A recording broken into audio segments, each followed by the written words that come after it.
Grab your CLS bags, EPW kits, and follow me, because this is Special Teams.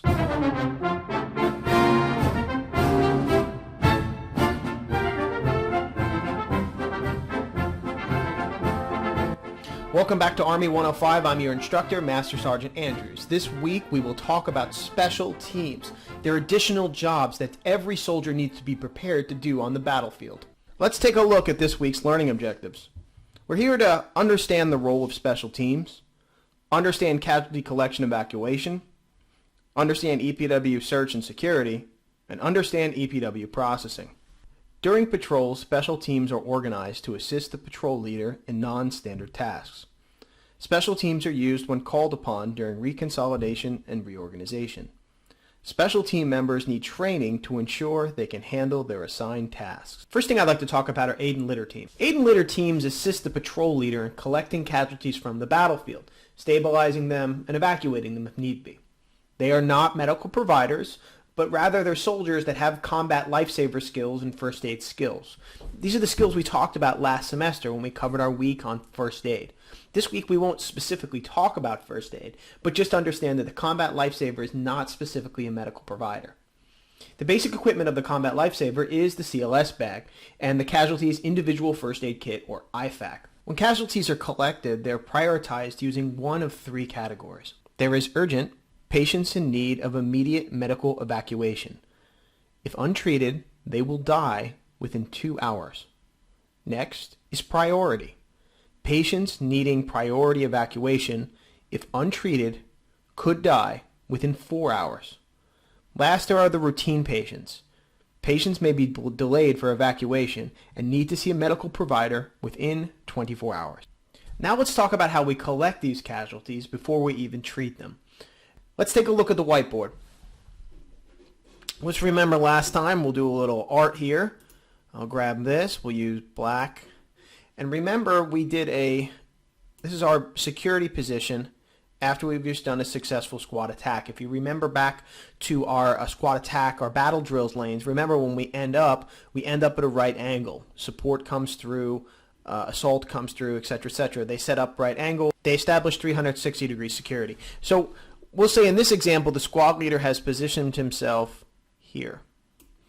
He gives commands to the special teams. In this case, he'll call for his aid and litter team. We talked about that. They're soldiers that are not necessarily medical providers. And what the squad leader will do to tell the instruction is he'll tell the providers to sweep the objective. Let's say, for example, there was a casualty in this vicinity. It's a friendly casualty. He'll tell the aid and litter team, I want you to sweep the objective from left to right in a zigzagging manner. Again, zigzag is just but one technique that we can use. We'll use the zigzag here. And those two soldiers will sweep up and down the objective until they find the casualty. Once they've located the casualty here, they'll stabilize the casualty and they will move that individual back to the casualty selection point, to the squad leader. Once they get it here to the squad leader, again, into this envelope of security here, they can begin treatment. Now, after that, we'll need to move the casualty out, which we'll talk about in our next section. When we take casualties in battle, we have an obligation to treat them and evacuate them. One of the first stops of a casualty, if they've been wounded, is to be transported to a casualty collection point. Casualty collection point. Aid and litter teams move casualties into a platoon casualty collection point. Once in the CCP, they report back to the platoon leader for further guidance. The CCP is organized by casualty precedence. There are a number of ways to manage casualties at the platoon level. One of these is to use the platoon casualty collection point, or CCP. Let's go to the whiteboard and take a look at one. So here I've made a basic casualty collection point. This is a platoon casualty collection point, but you may see this applied even up to the company level.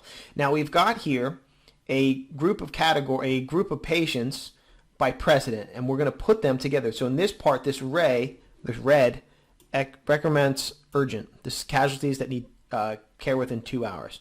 This blue here will represent priority, and these are casualties which need care within 4 hours. And lastly, we have routine. These are casualties who need to be moved within 24 hours. So what happens is the platoon sergeant can situate himself here. We'll make the platoon sergeant yellow. That's what we do. And imagine we have, if you will, a flow of casualties moving in this direction. The platoon sergeant Situated here, we'll say, what kind of casualty do we have? He may say, Sergeant, this guy needs care right away. He's urgent. And he will direct him here. Last, when we have our casualties come in, let's say we've got a guy, he's hurt, but he needs some aid. Let's say he's routine. We'll put that routine soldier here. That way, the medic can move back and forth and prioritize himself. Not the prioritization, but we can move to that urgent casualty and treat this casualty and not have to waste time triaging who really needs care. So we might have a CLS guy or gal hang out here with the routine patient and patch that guy up. Or we might have a CLS helping out here with this priority patient. Doc is going to push forward and provide all of his medical assets here to the urgent casualty. Now on the outside of the CCP, the platoon sergeant may set up some security. He might have a fire team or a couple of soldiers back here. Let's say let's have a buddy team like this and a buddy team like that. This platoon CCP, again, this is not a hard and fast rule. This is a technique.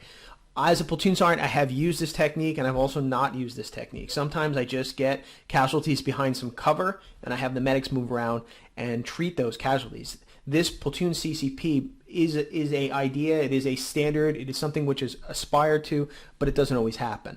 Next, let's take a look at what we're going to do once we have those casualties packaged up together. Once your casualties are stabilized, they must be evacuated to a medical facility for treatment. The patrol leader designates an area for casualty pickup and establishes the AXP, Ambulance Exchange Point, ground, or HLZ, Helicopter Landing Zone, for air pickup. The RTO uses the 9-line Medevac format to call for evacuation assets.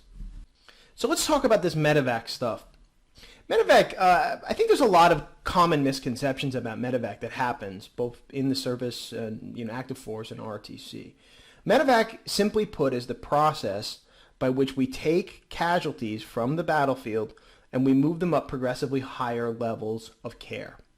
We call this Medevac. There's also Casuvac. Casuvac is the process of, again, moving casualties off of the battlefield to progressively higher levels of care.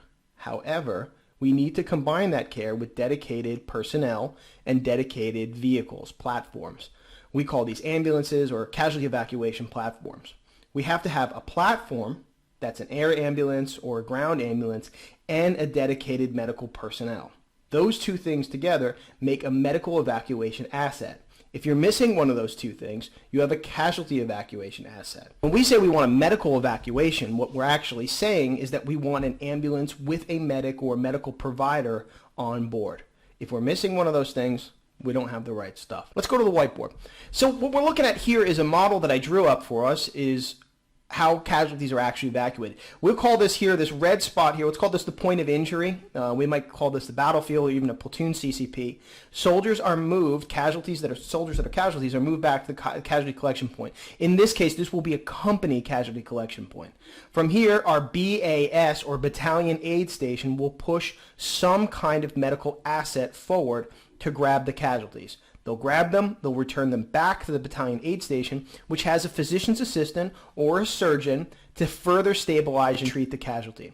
Once that casualty is packaged and stabilized, they will move to a combat surgical hospital for further evaluation. That decision can be made to actually return the soldier back to the battalion aid station and ultimately back to the front lines if they're fine, they've been stabilized. If they're injured, though, they need to progressively be evacuated back to the United States.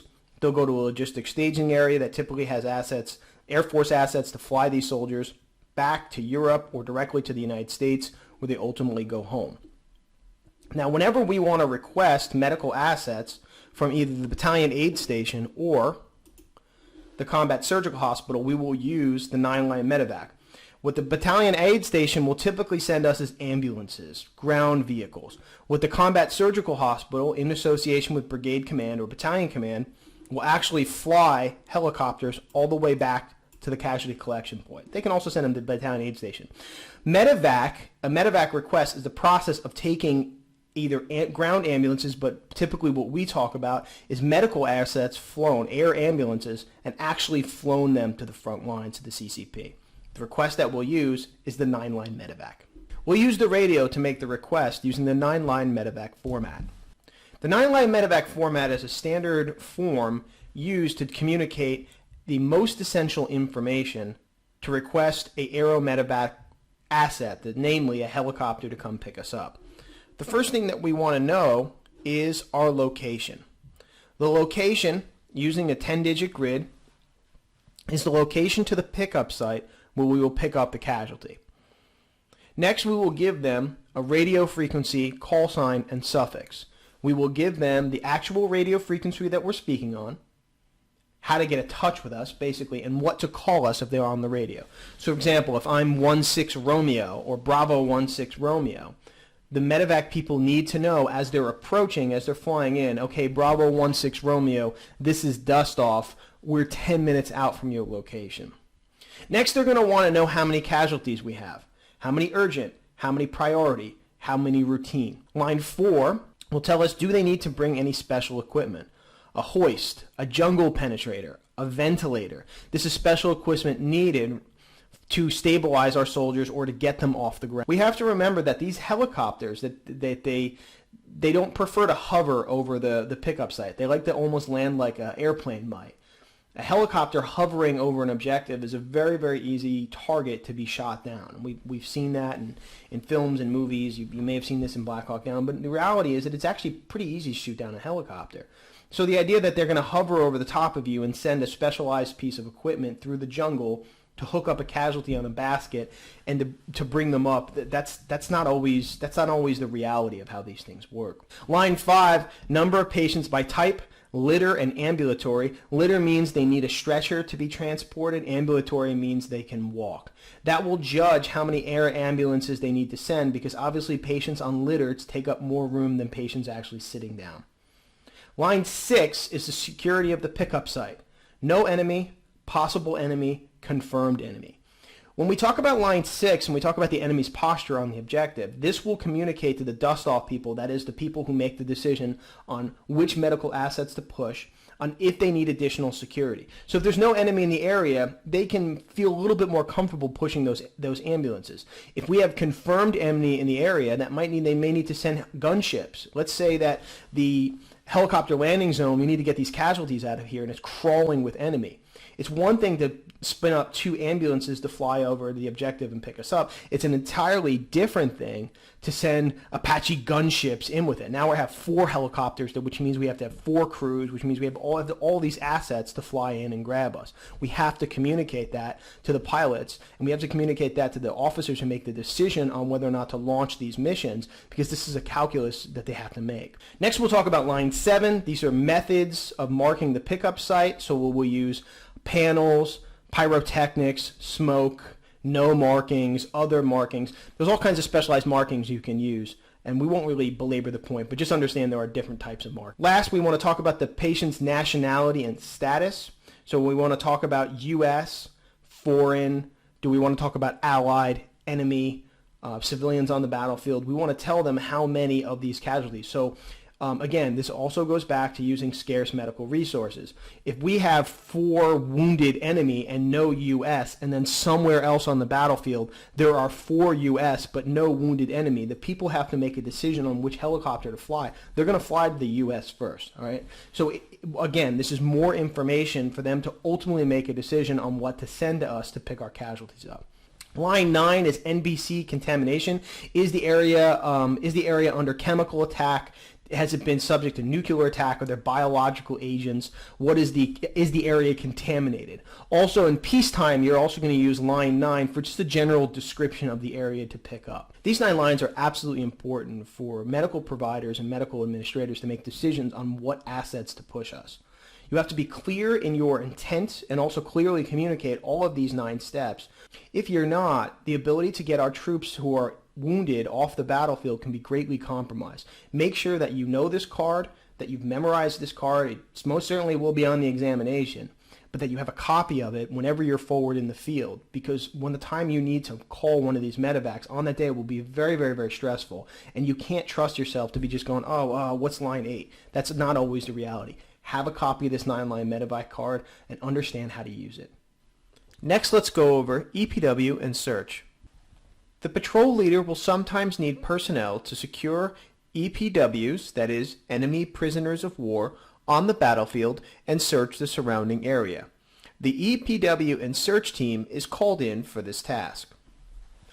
Like the aid and litter team, the EPW and search team is an additional duty, task organized, and called for by the squad leader to accomplish these tasks. The team secures detainees and searches the body of deceased troops. They may not attack EPWs during the search phase unless defending themselves. The team will use a methodical search technique of the objective and of all enemy prisoners of war. The search techniques that we use, these are guidelines. Just like many of the standard operating procedures that you're taught here in ROTC, there's not a doctrinal 100% way to search a detainee. Here we are back on the whiteboard. Just like before, we'll have our squad leader positioned to the rear, and we're going to use a similar search technique. This time we'll use the zigzag. The squad leader will call for this EPW and search team, and just like in the aid and litter team, the EPW and search team will zigzag on the objective. Boom. They found some EPWs this time, and they'll go through a search technique. We're going to watch a video of a Special Forces team executing some training in 2013 to get an idea of one of the possible techniques these EPW teams employ.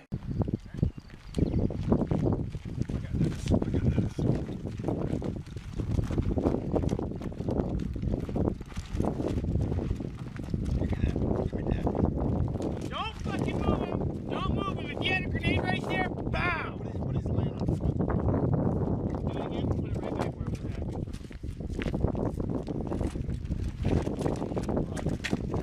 Because when you moved him, he kind of went like that. If you had a grenade right there, bam,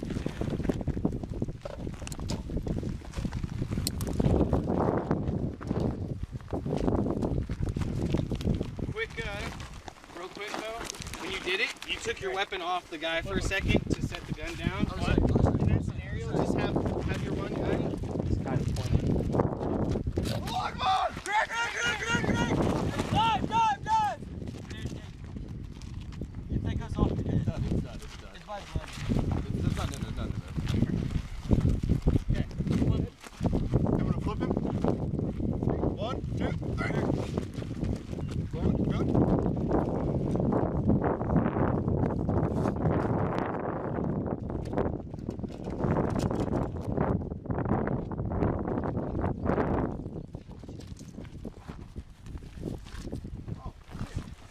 Clear. Get that away from him. What is that? That's my nipple. Is that a post-it? Looks like you got some intel and you got an IED. That was some interesting training we watched. This next slide might further explain some of the things that the SF guys got right, some of the things they got wrong. When searching the dead, ensure the enemy is actually deceased and not booby-trapped. It's important to understand that the enemy may use this phase of the battle to pretend to be dead, only to strike us when our guard is down. There are a number of techniques you can employ to ensure that the enemy is dead, such as thumping them in the eye or applying physical pressure on them to see if they wince. You'll want to keep a detailed recording of the belongings of the EPWs. They may keep their personal items, supplies, survival gear, and CBRN equipment. We don't have time to talk about it here, but this week your assignment is to watch the documentary The Ghost of Abu Ghraib. While not directly related to EPW and search, it's important to remember that detainees have rights and need to be treated humanely. You'll want to remain mindful of the 5 S's. Let's go over the 5 S's of EPW and search. You want to search, silence, segregate, safeguard, and speed to the rear. Thoroughly search your detainees. Next, you will ensure that they are silent and cannot speak to each other. You will want to take up these steps to ensure they are properly segregated. First, ensure that all officers and enlisted are separated. We do this to ensure they may not reform their chain of command. In a similar way, segregate senior enlisted from junior enlisted, that they may not reestablish a chain of command in our custody. Segregate males from females, and segregate anybody who is military who is not military. I cannot stress this enough.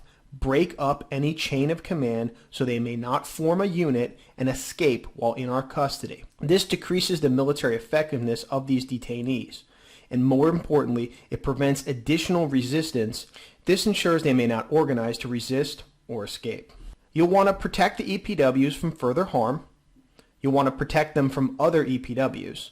You'll want to protect them from friendly forces, and you'll want to protect them from enemy forces. It's important to remember that when the detainees are in our custody, they are in our care. It may seem strange that we would have to safeguard them from one another or safeguard them from friendly forces, but this makes perfect sense.